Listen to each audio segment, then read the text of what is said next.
This week's Treasury Career Corner podcast comes straight to you from our live event in London. We had three amazing treasurers on stage sharing their stories and insights and their Treasury career journeys. Here's a quick taste of what you'll hear on today's episode.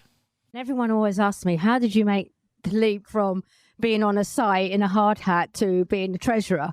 And actually, there's quite a lot of similarities, believe it or not, because it makes no difference if you're counting euros or you're counting bricks, you're numerate. So I spent quite a lot at the start of the role just literally going out and meeting all our stakeholders, as many as I could, as quickly as I could, and having open, engaging discussions, and then doing it within the business as well because like our customers within the business are the businesses, right? Some of the strongest people that I've come across have come in with very little technical skills, a lot of common sense, and a bit of get up and go, and have made fantastic careers for themselves. So it's capability, personality, cultural fit. As long as you're building a team where there is a culture of cooperation and collaboration, and people can understand the value and can see what different types of capabilities bring to the overall team, that's how you develop. One of the key elements of developing a high-performing team.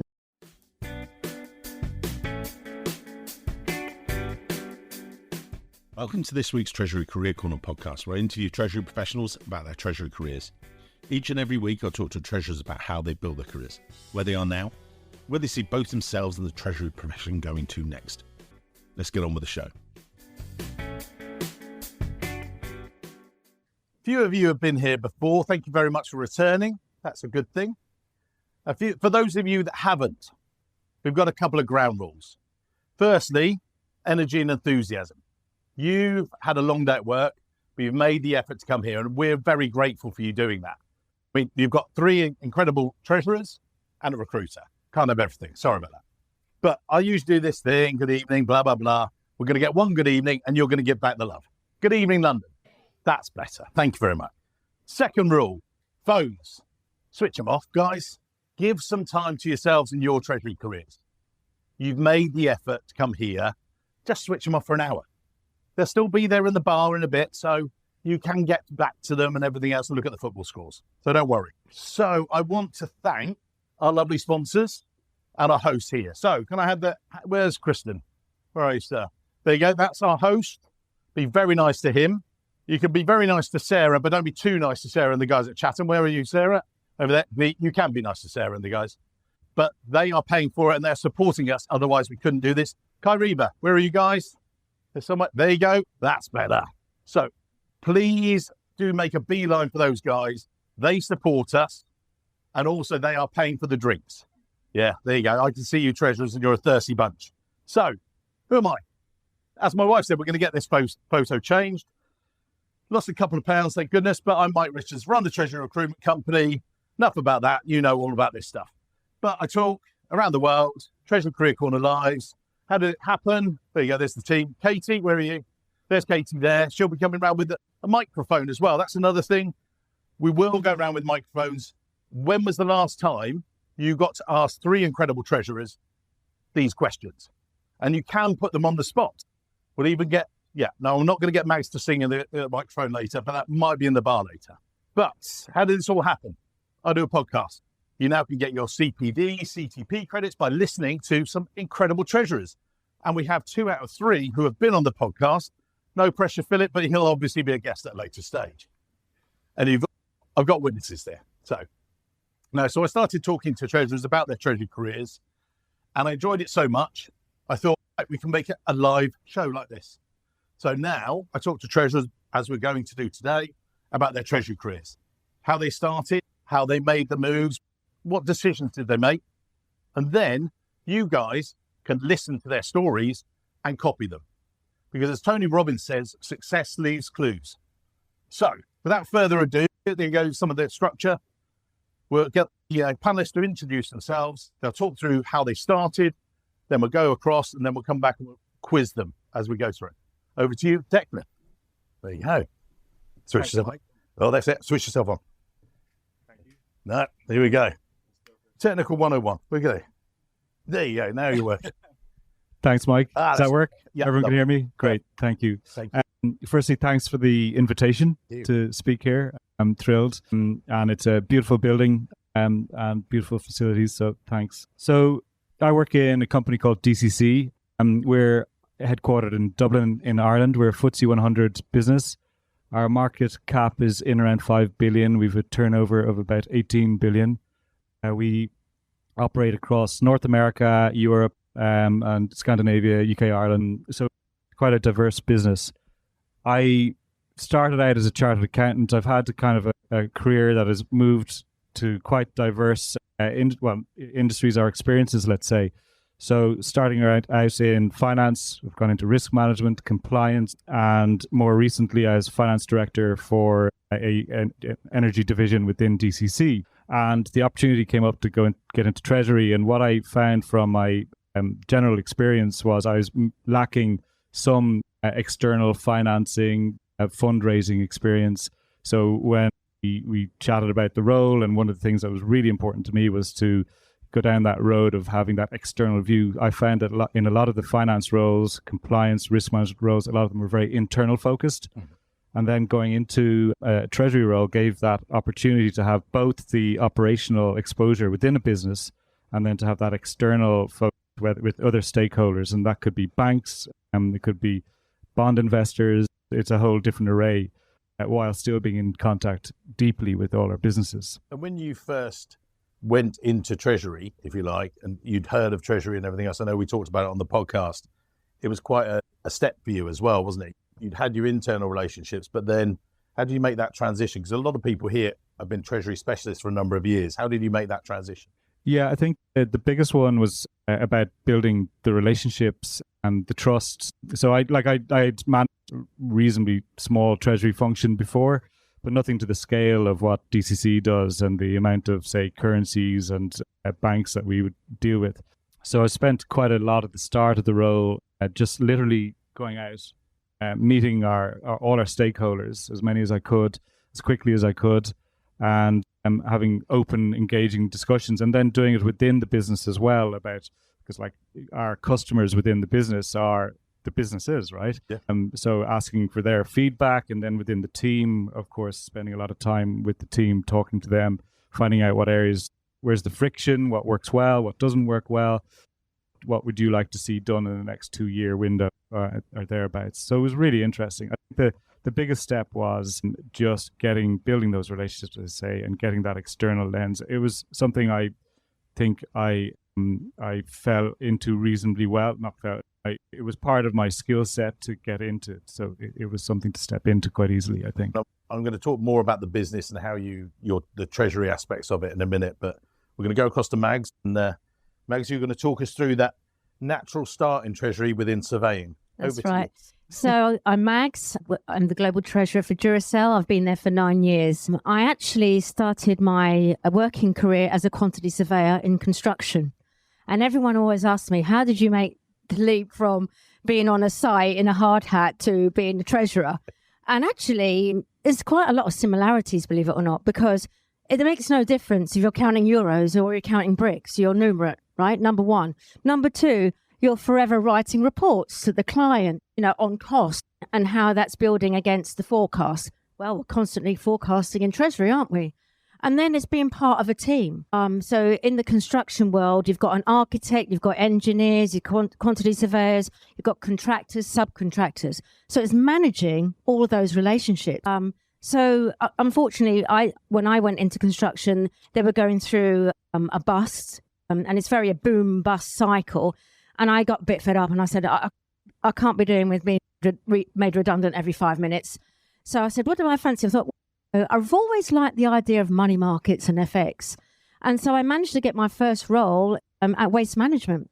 And that really was an entry-level role, reconciling FX confirmations with the bank confirmation. It was dreary. But I actually quite enjoyed it because we were exposed to offices in other locations, working with the bank, also risk management. And it was really about making those connections and working well as a team. So from there, I went on into an engineering company. And I've always worked for either US-owned or UK PLCs. and they've always been listed. And the exception to that is, and they've always been in the public domain. So the exception to that is where I am now at Duracell, which is privately owned. It's very different to anywhere I've ever been before. No hedging, no investments of excess cash need to be prioritized in government bonds. So they're risk adverse, and it's all about generating cash for the long term. Can you explain who Berkshire Hathaway, and then you and I were on the podcast together, and I spoke to Declan about one of the things with DCC, but we'll come back to that. But with you guys, as you say, you have these, you don't hedge. You have natural hedging between all the different global businesses. Right. So that stayed on the tape. What was that? Yes. So being such a large company with billions of cash and such a diverse number of companies, we don't hedge because, number one, our hedges might be counterproductive with an exposure of another company. So we might be counter hedging something, but so we're relying heavily on the portfolio effect. And also, there's an inherent cost to every hedge you take out. Yeah. Fair enough. We're going to come back to more of the points. Philip, we're going to head across to yourself. And you've had your tour with your career is like global finance companies, if you like, right the way, giants. Can you talk us through from where you are now and then give us a walkthrough? Maybe I'll start at the beginning. Yes. Because I've done 35 years now in Treasury, but I fell into it completely by accident, like a lot of people. Originally, I was intending to be a lawyer. I'm still probably a frustrated lawyer. And I would say over the first 10 years of my career, I've worked across a number of different nationalities, Japanese companies, US companies, UK companies. First 10 years of my career, I had a job, like a lot of people as they go through their early 20s and early 30s. I then stepped out of the corporate world and into the consulting world. I can see one of my old colleagues here, and spent a couple of years in that. And coming out of that and reflecting was actually the starting point of my Treasury career, of actually looking to take some deliberate decisions about how I developed that career over time. I then worked for 3 large listed companies over the course of the last 20 odd years, O2, SAB Miller, and for the last 8 years with OCI. And just before you go to those, as SAB Miller, obviously drinks company, and those couple of moves obviously went through a big period of transition. That was the role prior to OCI. And then if you maybe, again, some people will know who OCI are and a lot of people won't. So SAB Miller, we know beer, we love it. So you talk us through what those were like. I mean, SAB Miller was obviously a global company, second biggest beer company in the world, and went on a incredible journey from its South African roots. When I joined, we were a team of 5 people with an incredibly decentralized outlook on life. Everything run out of the beer regions. And by the time we finished, we were a team of 50 people with a totally centralized, and I think hopefully my colleagues would agree, very high performance treasury team. OCI, obviously SAB Miller, was taken over, and the team split out into various different directions. And I actually have all of my current team are ex-SAB Miller, and you'll find pockets of them around the place. And who are OCI? OCI is a Dutch-listed fertilizer and chemical company, which up until quite recently had global operations, US, Middle East, Europe, but it's majority owned by a guy called Nasser, whereas most people probably would only know him as the owner of Aston Villa. And he's built that company from a standing start in around about 2008 up to at its peak, about a 7 billion market cap, coming out of what was originally a construction company. So it's an interesting beast because you've got a sort of private equity sponsor type element to it. He is the majority owner, but we are listed, which introduces a lot of complexities into, particularly within the Treasury world. And as Declan was talking earlier, as you manage your external relationships. Yeah, thank you. So, Max, what we're going to start, we'll start with yourself. And I know that you've done ACT study and studying qualifications. When I was explaining to Declan earlier that we've got a whole mix here of levels of people. We've got some of the beginning treasury analysts. Should they study? What should they do? And what difference is made to their careers versus also those who are making a step further up the ladder. What difference did qualifications make to you? And then we'll go to Philip and then we'll come back to you, Declan, about why do you think they were important and things? So when I first started in Treasury, all my knowledge was gained through experience. And as I went along and promoted myself, what I realized a lot of the time was I didn't fully understand why we had to do it in a certain way, or why there was different products in different places and what they all meant. And I felt that I didn't have the rounder knowledge, that background, that framework in which to be able to make a better informed decision on a day-to-day basis. So doing the ACT exams really enabled me to focus on global ways that we work within Treasury. There was a lot of focus on lockboxes, and I was like, I don't even know what a lockbox is, but it expands your knowledge and allows you to be more informed and bring that to your role every single day. Yeah. And I felt that I benefited greatly from that. It was hard work, not going to lie, but definitely worth the investment. Okay. Philip, we'll go to yourself. You had law and then accounting. How did that dual discipline sort of help, or did it not? Did it help or hinder, sort of thing? First of all, I think on the qualifications point, for me personally, it wasn't a big part of my career trajectory. I did them, but at a stage of my career where, frankly, I had already picked up a lot of the knowledge. And what I've found through most of my career is the vast majority of what you get, what you can deploy, what you can learn from, actually comes on the job. Yeah. In terms of my background, yes, I've done law and accounting. For me, that has been phenomenally useful. I do find most people come in with a financial background. It's the logical entry route. But ultimately, the work that we do within Treasury is bound up in contracts. Everything that we do is bound up in contracts. I've got a colleague here who spends more time than he cares to think about negotiating is the contract. Every time you step into a loan arrangement, you're stepping into a 200-page document. And all the traps and all the tricks in there are nothing to do with the numbers. They're all to do with the documents. So for me, it's been hugely useful having a legal background. Yeah. Declan, to yourself? Yeah, I think it's not always straightforward to think what it would be like if you weren't trained chartered accountant, or if you hadn't put yourself through other sort of diplomas or certificates over time. I think they've been enormously useful. I don't think I would have got the opportunities that I've had if I didn't have that formal kind of, let's call it the CV. And yes, spent a lot of time learning on the job, and that's where probably the real learning is. But to get in the door, certainly initially, I felt it was very beneficial to be an accountant, to have because it kind of proves your numeracy, or you've been able to put yourself and pass difficult exams. So you know how to work to timeline, how to work to prioritize things. And I think that's just a demonstration. Then later in your career, it does become less important. Nobody could give a toss if I'm an accountant at this stage, I'd say, right? But like, you got to be able to do your job really well, and you got to, so I just think it just depends where you are in your career. But I don't think I'd be here if I didn't have it initially. And then also, you've all got teams and they work with you. I'll stick with yourself for a moment. Is that you've got multiple business units, and actually, I'm going to ask you. You're not meant to ask two questions, but you can explain for the audience how you and I talked about it when we had the podcast about how DCC goes in, you leave the businesses and the local management alone and their teams, but then how does that then come back into, and how do you make sure your Treasury integrates with those different teams? Because I think that's an interesting challenge. Yeah, so a little bit like Phil talked about having a decentralized business before you got your hands on it, and then you centralize everything. We're what we call a devolved business model. So we acquire quite heavily, generally every year, could have 20 different acquisitions in a year, generally bolt on.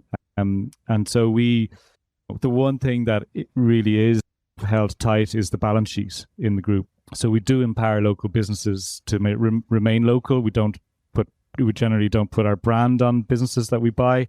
If an entrepreneur builds a business, we like to retain that person because they've got the customer and supplier relationships that we want as well. But Treasury, we get control of the cash and who has access to the cash from day one immediately. It's just, that's very unique in terms, like, where other parts of the operations are not brought in centrally at all. So, for example, we operate on different ERP systems. So what I would say is, like, Treasury is probably one of the few functions that get in to all the finance teams around the world, and that's what makes it really, really interesting for people as well. You're literally operating, you could be talking to a Dutch business in, one part of the day, French the next, North America later on. So it's really varied. And you and I talked about the control framework around that. There is some soft touch guidance sort of thing. How would you describe it? I suppose it depends on what level you want to look at it. So if you talk about capital allocation, right? So if you're managing a business that DCC owns, you can't spend cash without us really knowing about it in the center. So you have to get approvals, and all that happens, right? As you'd expect. Within Treasury, we're the gatekeepers of who has access, for example, to the electronic banking systems. We will manage all of those for our businesses. So nobody can gain access without my sign off. And I know, I can see who has access to what. So there's segregation of duties, and we're managing the risk of our cash in that way. So that's very, very tight, and something we place a lot of importance on. I think it's slightly unusual as well, because it's a lot of work that you may, it's not glamorous work in that part of it, but it's absolutely necessary. Yeah. Mags, over to you. When I placed you at Duracell, and you're still thanking me for it. Thank you. We're still talking. It's okay. She's still happy. You inherited a team. How did you then get involved with those guys? And also, where are they based, sort of thing, and where are you based? Maybe you can explain that for the audience.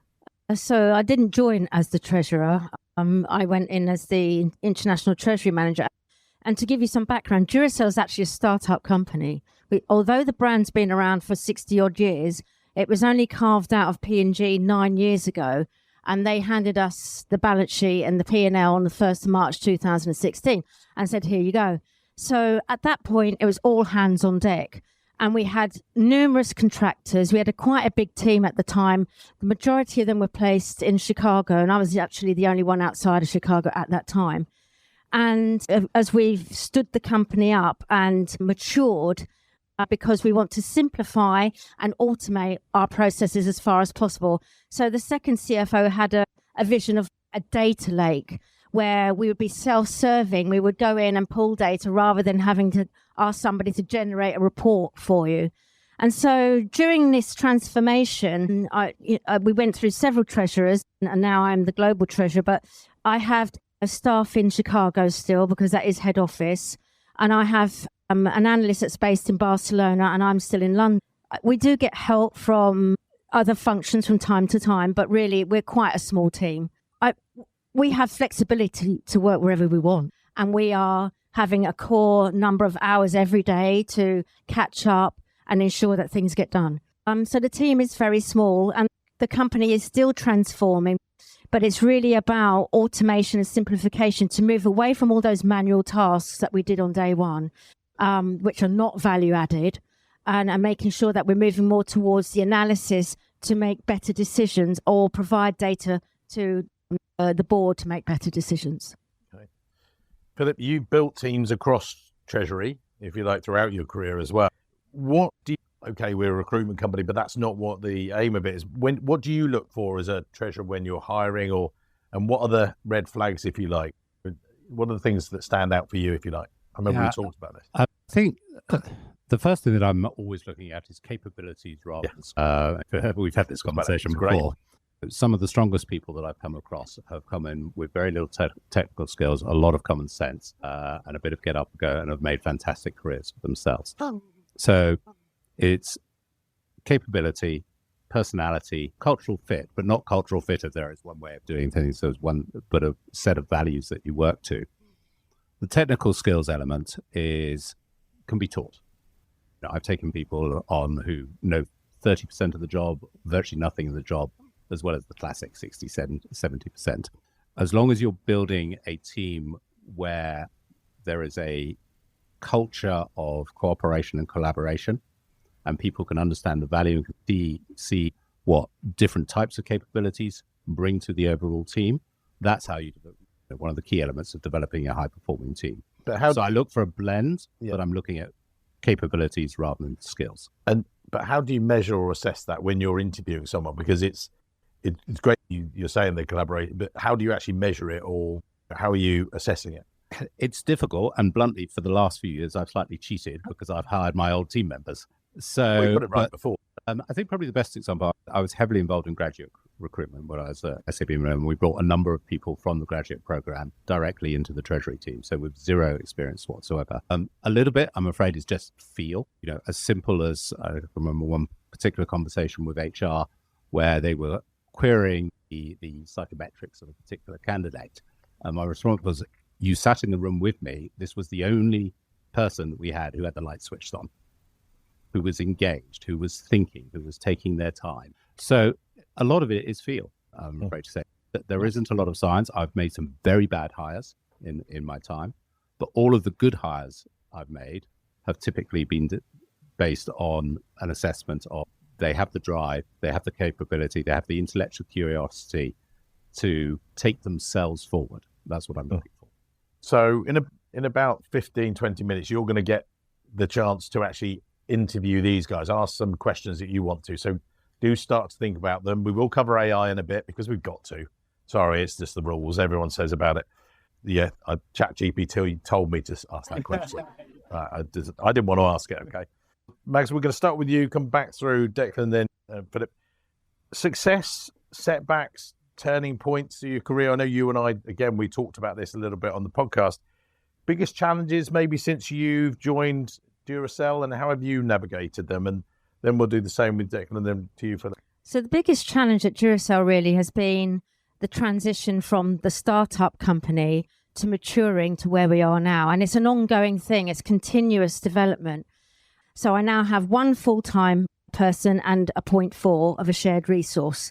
So it's really about ensuring that the tasks that we're performing every day are that not going to take the same time as they did back in the beginning. We don't have the time or the resources to do it now.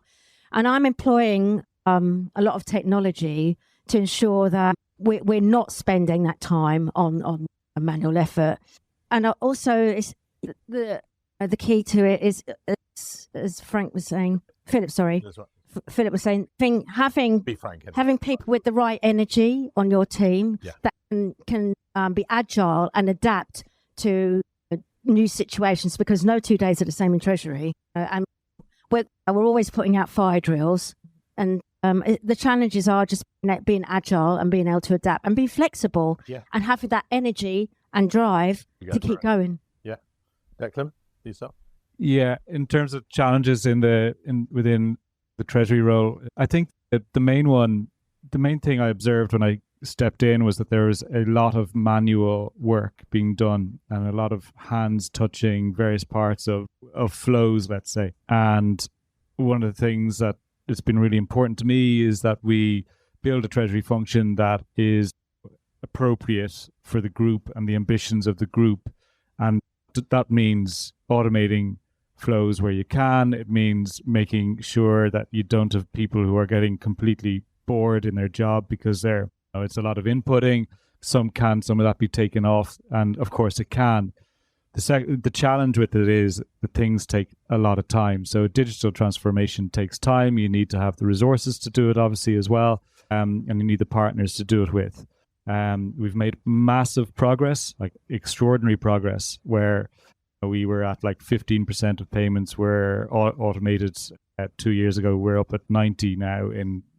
So it's been phenomenal, but we've way more to do on it. I think the other challenge, which is linked to this, is team engagement and making sure the team are performing, they're happy doing the work, because you're in an environment of change, and when you're throwing projects on top of existing workloads, it can be quite difficult, right? It can be a strain, and I'm very conscious of that. So I've spent a lot of time just trying to work on the communication, involving the team in almost a democratic process of what are we going to work on? What are the 3 projects we're going to work on this year? I'm not overdoing it by having 3 and then executing on it. But as one of the frustration is it takes longer than I would have expected. Yeah, you get it in place. To get things fully implemented. Yeah. Philip, what's the journey been for you guys? I've done 2 roles now where I've gone in and it's been literally a desk and a phone in a multi-billion-dollar business, and the ask is create a treasury.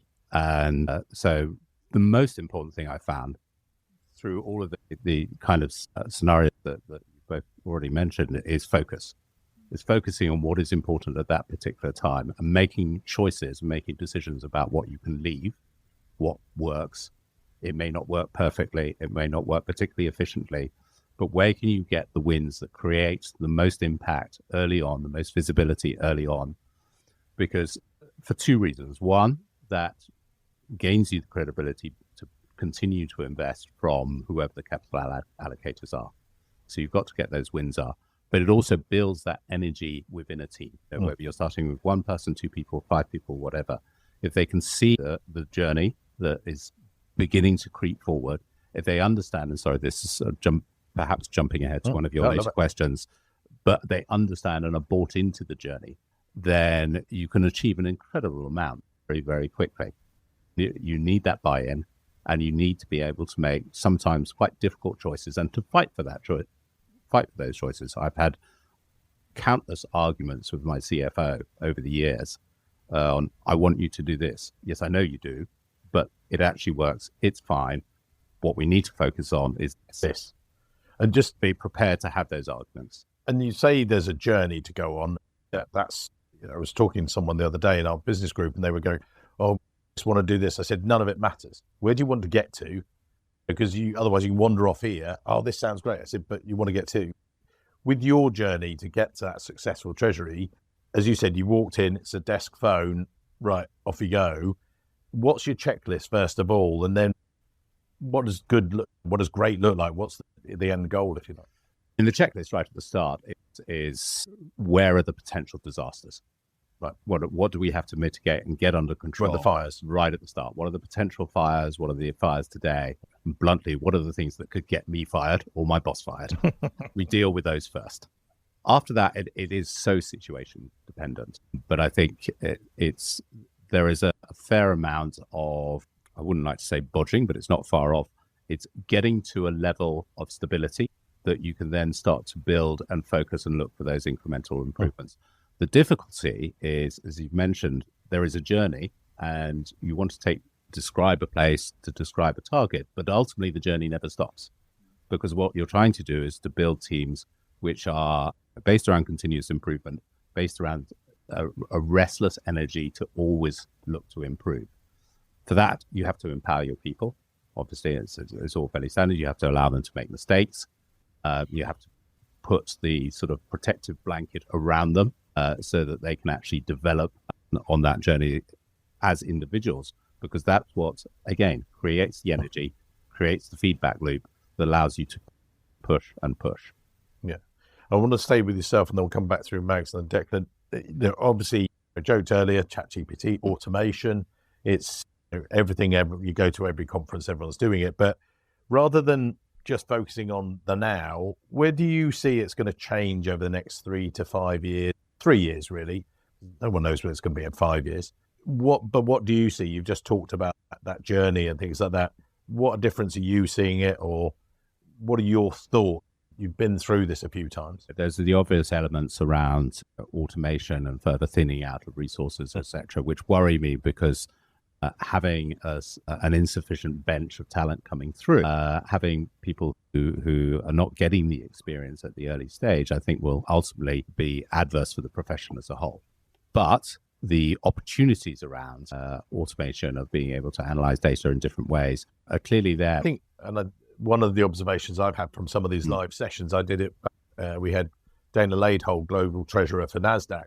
One of the things they did was they implemented FX exposure management, and they started it with this machine learning.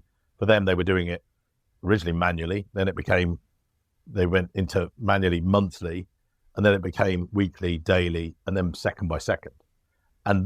And she said but there was a big human element, and then it was slowly moving away, keeping tight controls over it. And she talked about this live on our session and things. That was one of the ways they were doing it. I think there's a lot of noise about, we can do this, we can do this. But actually, it still needs treasurers and treasury professionals to run the machine sort of thing as well and direct it. Mags, is that what are your sort of... Yes, definitely, Mike, because we've broken down some very manual processes into step by step. For example, we manually upload certain FX rates that Reuters can't provide us. They're very exotic, so Paraguay, whatever, and also local legal rates that Reuters can't provide. So I had somebody that every day had to prepare this file and upload it into SAP. It took them maybe an hour because not all data is available at the same time. So that's not adding value. Yeah. We were told about bots, and I was like, yeah, I can see the potential here. So we have what we call the USA, Understand, Simplify, and Act. So we broke down each piece of the process, and we brought a bot in to do each piece of the process. But we didn't go big bang. We allowed the bot to do part one, then part two, until we did all the different stages of the process, now fully automated. But guess what? The bot gets sick. And that's why you still have to have that background, that knowledge to understand where it's gone wrong and fix it. But has it speeded it up? Absolutely. There's days that we don't have to touch it. It's zero touch. But it's not all the time. I'd say 80% of the time. But as I said, the bot does get sick from time to time. It does. He's a paracetamol. It does. Yeah. Yeah. I think those points, particularly on when you're introducing automation, and that still needs the human oversight and the knowledge, are really important. When I think about the future of Treasury, I still think we start out, what's the purpose of Treasury and what's the purpose of what we do in terms of supporting the company, supporting the group's growth. So you're still back to liquidity, working capital, risk management, managing your yield, your cost of capital, etc.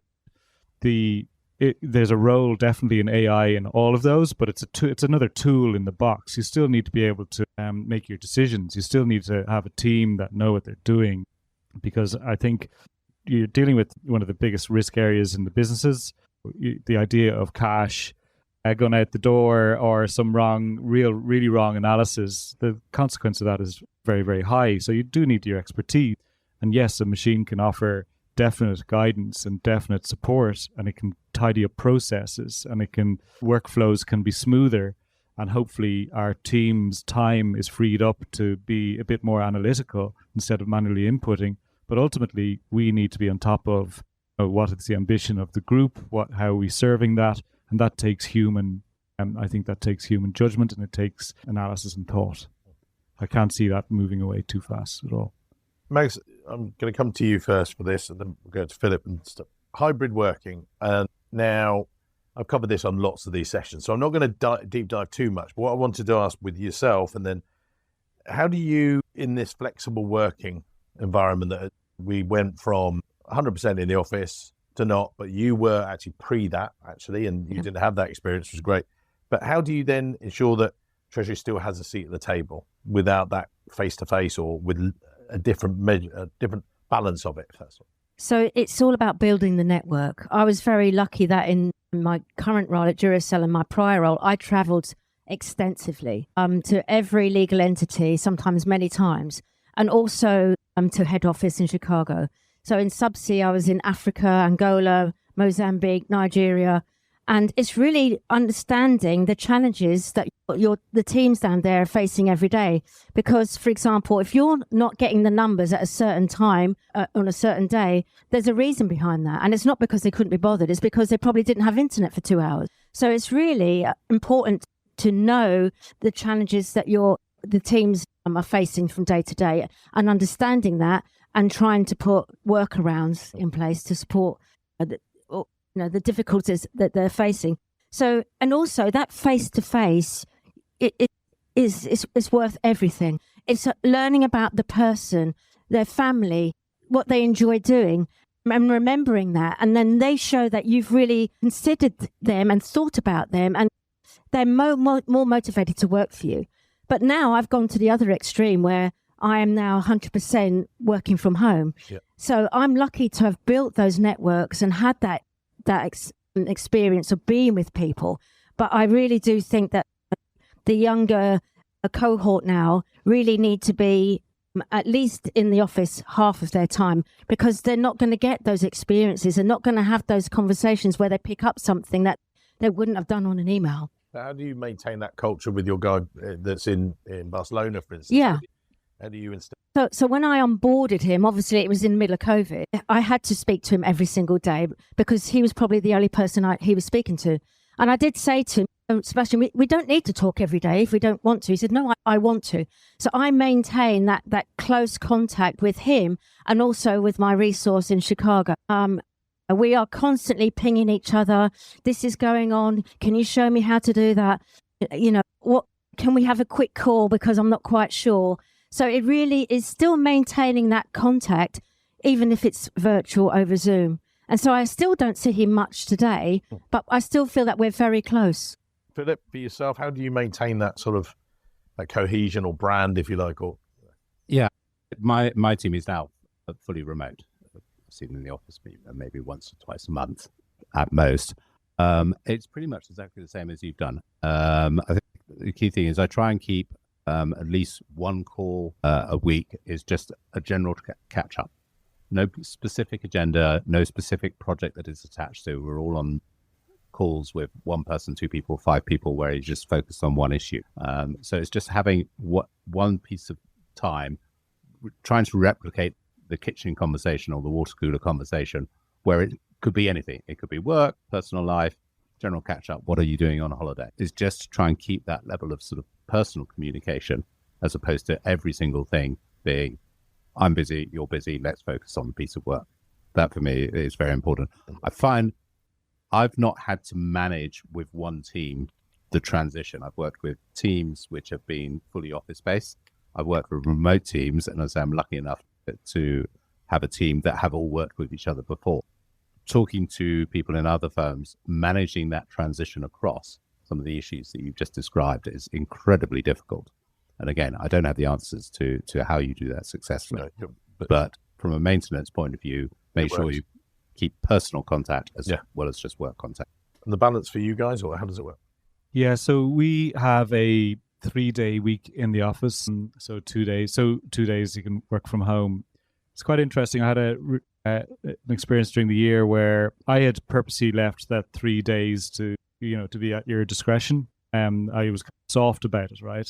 And from just engaging with the team, it came out that actually there was a preference by some that I named the days. I just give them the days, and that's fine, and they come in. And then not everybody like that, because the days didn't work for everybody, and so on. But I thought it was a really interesting one, that having a definitive days where people can come in, spend time together, was really important. And you can see a benefit of it as well, in my mind anyway. And I love being with my team, and I think it's generally shared. Phil, when you mentioned you use a call once a week to have silence, even when we're in the office, we actually don't do because you're like, everyone comes in and sits down, does their role, and you may not really have a personal conversation all week, right? So I thought that might be a takeaway for me. But yeah, so I enjoy people. I think people enjoy coming in. We often have team meetings. I bring in externals from within the group or otherwise to talk to the team, and we sit in the boardroom together. And I just think there's a lot of value in that. And also just being in the building, because we are a treasury function in a head office. You could be in the kitchen and the CEO walks in. You end up having a chat. It's good. And you have to make him coffee. He likes a particular type of coffee, so he's. So maintaining, you guys have all talked about maintaining a connection with the business. And when I was in New York, there was a great session we did live there. We had Summer Simmons. She was there, treasurer of Victoria's Secret. She talked about how she went out to the business and got the team together, but they did a corporate treasury 101. They went out to them and they said, "What do you guys think treasury is?" A few of them were like, "What? Who are you?" And that's what she did. She took it out to the masses, and it was brilliant. And then actually the other panelists, Sandra and Frank, they were there, and they just went, "Oh, we're doing this. We're copying that idea. We're borrowing that idea." How do you guys maintain a decent enough connection, again, particularly with your devolved business and things like that, to make sure those guys know what treasury is? Or do you just tell them what treasury is and they follow suit, and then we'll come back through you guys, Mags and stuff? I think we support the businesses on a day-to-day basis. So the businesses that we own and work with know a lot about treasury in one capacity. Right? So they will know that we have, they can work with certain banking partners. We make the introduction, we control. So they know the operational side.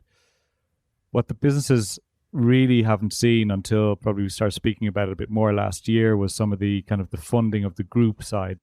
For example, we had our first public bond issuance last year. So that was a great opportunity to go out and talk to the finance community. So, for example, there's a finance conference that has 200 people from across the world coming in, and it was a great time to say Treasury is not just about your operational banking or your bank account. It's actually, this is the other stuff that we do, and you throw in the bond stuff, and of course people love hearing about issuances, and you bring them through the day of the allocation day or the pricing day, and it's all fascinating stuff. So afterwards, you have people going, we had no idea that's what Treasury did. So I think there's a point of absolutely being better communicating outwards. I know it's something that the team and we want to do better, and we can definitely do more in it. Thanks.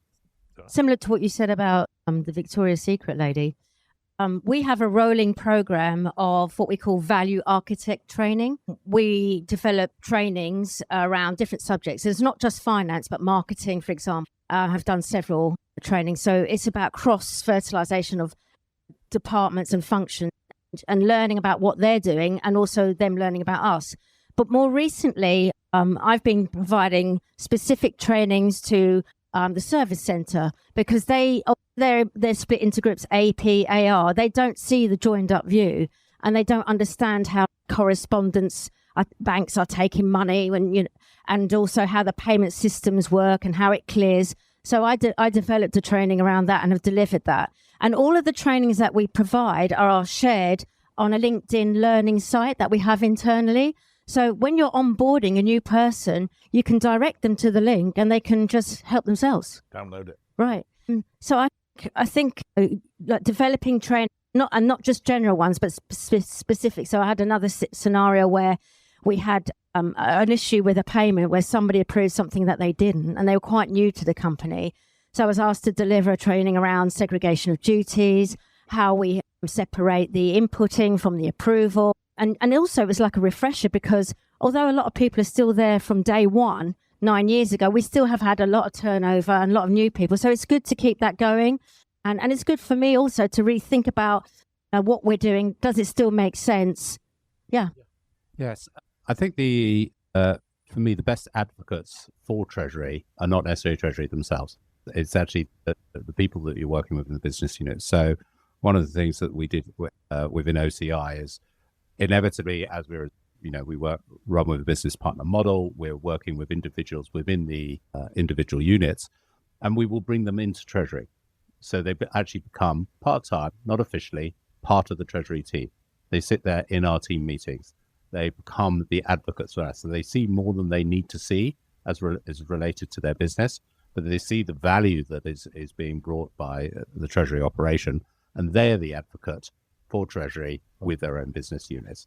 I find that is much more powerful than Treasury wandering in. Yeah. There was another model that we used to use at SAB, which is not dissimilar, but it was termed you earn the right. So you go and solve other people's problems for them to the point that they actually start picking up the phone to you because they see that you are useful. But you put the hard yards in first to solve their problems rather than coming in as I am Treasury. But I've always found the best advocates that we've had are the finance people, operational people, systems people that have worked with us and then get included in more work or even stuff that is outside of their normal domain. Our podcast is sponsored by ICD. ICD are an independent platform trusted by thousands of Treasury professionals worldwide to manage short-term investments. One global treasurer recently told me it was one of the smartest technology decisions they've made. No license fees, rapid setup, and tangible returns. If you're looking for a smarter, simpler way to manage your liquidity, then head to find out more at our partners page, treasuryrecruitment.com/partners, and find out much more. Let's get back to the episode. I'm going to evolve that with another question in a minute. But before I do that, the question I'm going to put to the three of you, I'll give you a few seconds to think about it. I'll start with yourself, Declan. And in a minute, we do Q&A.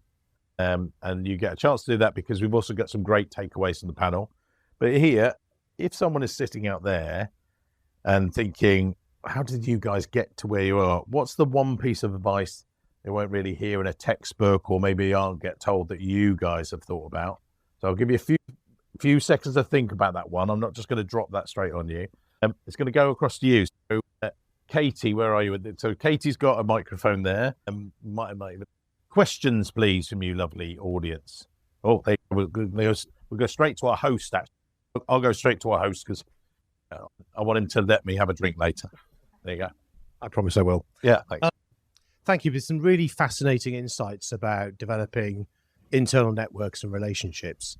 But just keen to hear from you, for the benefit possibly of the more junior members who are here, around developing that external network, those external relationships, what you look for in service providers, including Duracell lawyers, but also banks, bondholders. What's that external facing piece that people should be really mindful of?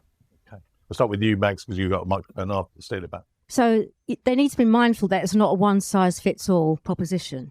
When you're working with a bank, you're always going to get the sales. Oh, we've got this new tool. We're going to show it to you. It's wonderful. You know, they have to understand the position that you're in and your policies where we wouldn't actually be able to use that tool potentially. And it's also just being aware of how your business is run. So doing their homework, doing their research, rather than coming to us blindly and saying, let's do X, Y, Z. So it's really about understanding the business and being focused specifically on your needs. Love it. Firstly, I couldn't agree more with those 2 points.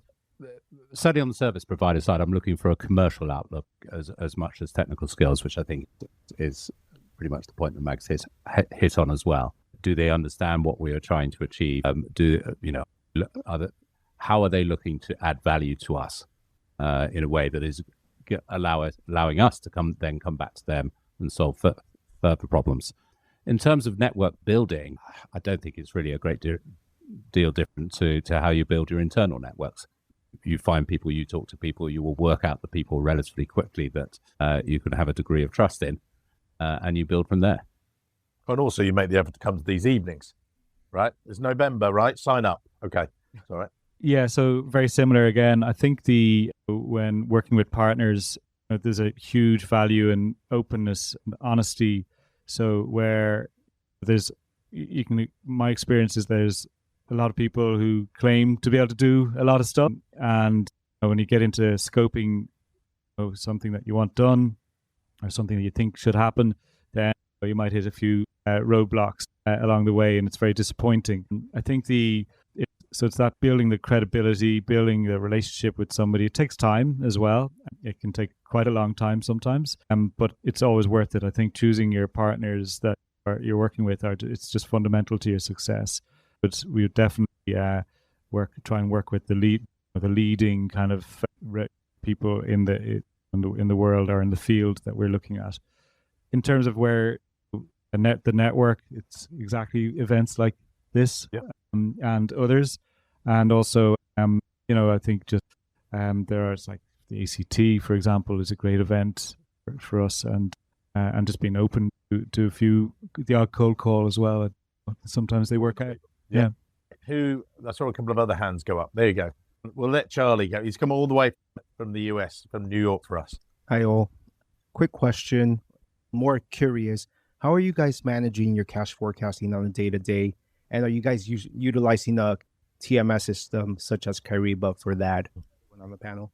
Yeah, so we have a reasonably rudimentary cash forecasting process. It works. Is it perfect? No. Do we use any particular system for it? No. But we do have, like we like our Excel, right? And what I was talking about earlier. I'm trying to move away from it a bit as much as I can. It's a work in progress. It's a work in progress for sure. So at Startup, we put in TMS by G Treasury. And because it failed, mainly because it was too US focused, too domestic, it couldn't cope with international bank holidays.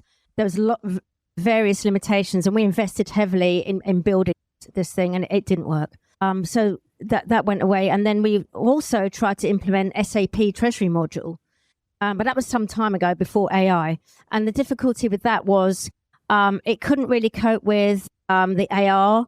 It would say, okay, you've got all these invoices due to be paid today. This is a due date, so you're going to receive this. That's not how it works. Corporates all have weekly payment runs. There's deductions. There's other things going on.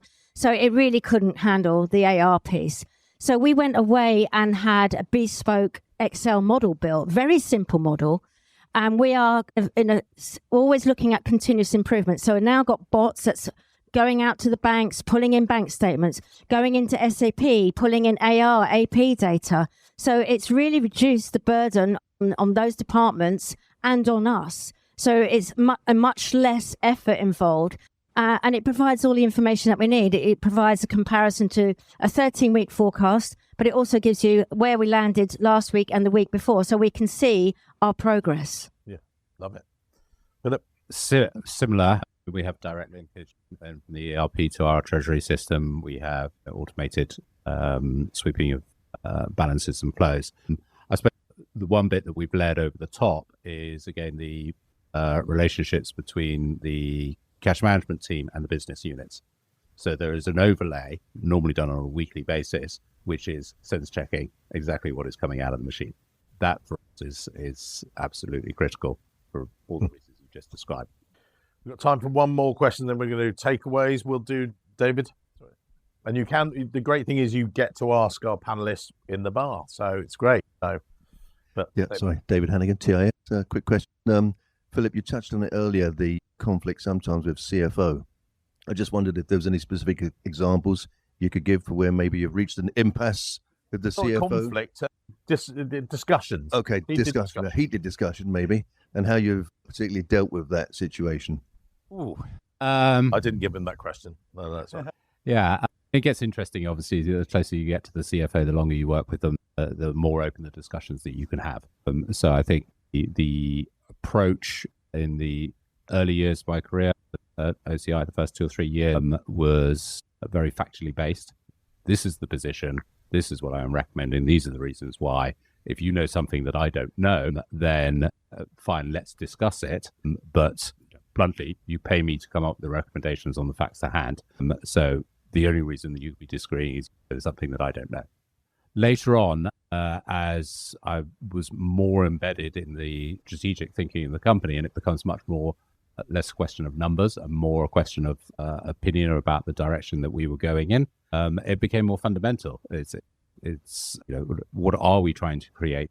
What are the key focus areas? And I think as with any relationship, once you build up, I had the same CFO for 7 years. The amount of ability I had to influence an agenda was based on the trust that he had that I was providing an opinion, whether it was counter, but for good reasons. There would be reasons behind it, and he would take the time to try and understand where I was coming from. But it was built around the length of the relationship. To start with, when you haven't got that relationship, you just have to put the facts out there, and then if the decision goes against you, you prosecute to the best of your ability. Max, yourself? I think a lot of it's education. They don't know everything. We are in Treasury the subject matter experts here. It's really about, as you've just said, about trust. But no, Philip, building the trust and giving them good reason why, for example, we shouldn't be doing something, and being confident about that and backing it up with examples. And it's all about, as well, the personality. I've been through 3 CFOs at Duracell, and each one have been very different.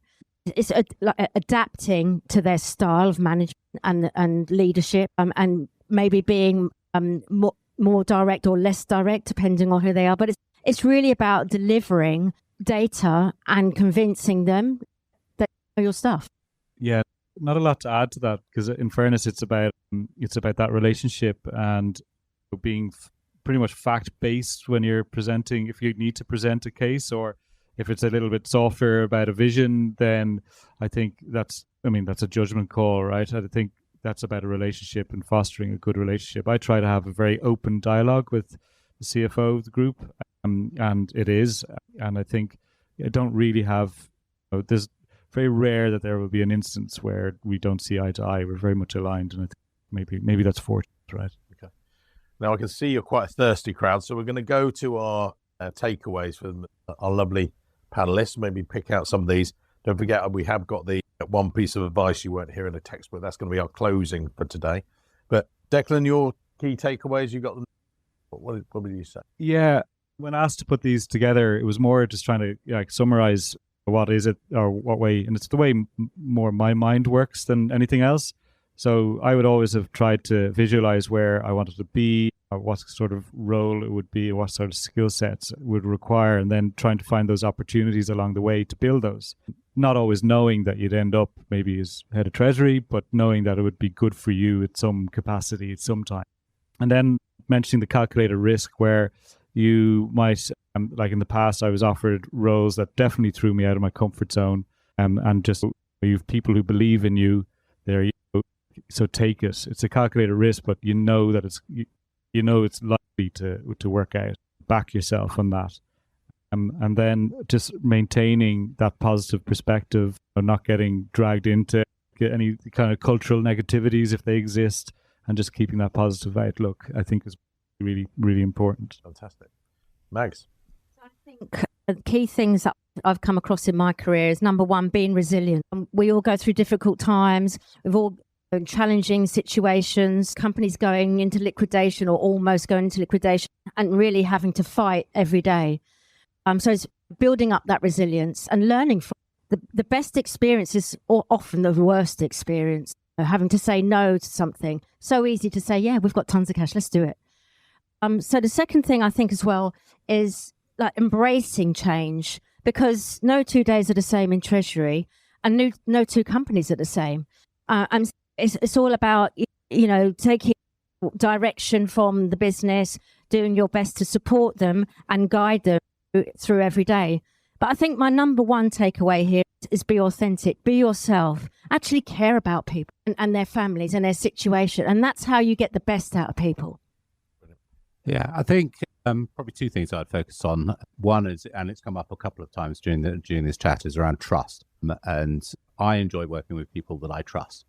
So the most important thing is I try and focus on my relationships, whether it's with colleagues, whether it's with subordinates, whether it's with outside third parties, is am I doing everything that I can do to ensure that they trust me? Because then they will want to work with me. And if I trust them and I want to, you get into an environment then that you can achieve amazing things if you have that trust. So it's trying to build that trust, and everything which comes out of what are your values, holding true to your values, being reliable, not just in delivering the work, but in being there to challenge, to provide opinion. There's a whole, everything comes down to trust. The other thing I would say is it's a tough career. If you're going to do this for the long run, it is tough. So enjoy it. You have to enjoy it, because there will be, as you both mentioned, some very challenging times. If you don't enjoy it, find something else. Yeah, get out of it. Okay, mine, this is, you've seen this is, I've got networking with purpose, building real connections. You've got all this. When you are, we gave a task, if you like. When we were in Houston, there was a guy that came to me. He hadn't had much experience of the area and only recently started networking in Houston. Wasn't very good at it. And I said, the challenge is, before you leave tonight, you need to make 5 connections on LinkedIn. And it doesn't mean you connect with me. You've actually got to talk to them about their jobs, find out something about them, give them something about you, and make those 5 connections. And he came up to me at the end. He went, Mike, I've got 8. I said, what? He said, I met 8 people. And he was giving of himself, and then they gave back. So actually he built those connections with actual authenticity, as we've talked about here. I think visibility, put your hands up. You guys here, sometimes you're invisible. You do a terrible job. I do these weekly videos, and one of the key things, this most recent one was a treasurer's tale, and a few people laughed at it. And I was like, it's based on you lot, because you do a really good job. And then you go home and you switch off, and that's it. You don't tell anyone about it. You've saved your company millions. You've saved them from going bust. You've done this, and no one knows. It's like a leaf in the forest. No one knows you've done a decent job. Actually say about it. Oh, but Mike, it's confidential information. No, it's not. What you can do is update your LinkedIn profile. Tell people about it. Put your hand up to go on a panel. Be visible. That's one of the key bits. And then again, that comes down to also this tracking your wins. You can just about see that, tracking your achievements. So actually, Emma Hayward from Dowlace, amazing lady. She was on the podcast, and I said, how do you do it? She said, I'm terrible at it, but I've got better. I said, okay, what's your secret? She went, I email myself. I went, okay, that's a bit of a weird way to do it, Emma. You can say, no, I email myself on a Friday what I've achieved, what the team have achieved, and what we've contributed to the company. Drops it and it goes into a little file. Anytime the CEO, CFO walks up, they're having a coffee. How are you getting on? How are you done? Oh, well, we've done this, this, and this. Oh, really? When? Last week before? Boom, she's got it there in front of her. And that will help you with the visibility. So just coming back to my panel briefly, because I hate to finish on me. Piece of advice you won't hear in a textbook, or a piece of advice you give to the audience, sort of thing. We'll start with you, Declan. What would you tell these guys? There's so many, we've covered so many things today, right? So One that stands out there. I think I had all sorts of things jotted down for this, but I'm going to bring it down. I think it comes down to something that was mentioned earlier, is the focused and purposeful decisions for your own careers or for what you're doing. It's very easy to get into a role and stick with it, but I think trying to improve all the time, develop yourself, and it can be very, very hard work, obviously, but I think that's really what it comes down to. Nice. Yeah, I would say working hard. Like I said, put your hand up to take on additional responsibility, additional projects. Make sure you make yourself available to help other people. So one of the things I'm doing at the moment is mentoring some colleagues that are not actually in finance, to hand over the experience that I've had, how I've dealt with certain situations, and to guide them. So it's about helping others, and not just yourself, thinking about others and how by improving them, you are actually improving yourself. I agree with both of those, but I'd say that the one additional thing, perhaps we haven't touched on enough earlier, is around praise. At every point, we all celebrate the big wins. We don't necessarily celebrate the little wins. And ultimately, you are only as good as the team that is either your team or the teams that you are working with. Give credit where it's due. Make sure people get credit. That ultimately supports you and makes them feel good about themselves. So all of my panel have touched on networking, and that's one of the key things. You've got an opportunity now to actually properly network with each other. So you're going to get to make those connections, like I've said, so you can set yourself a bar and meeting at least 5 people, which is a key thing.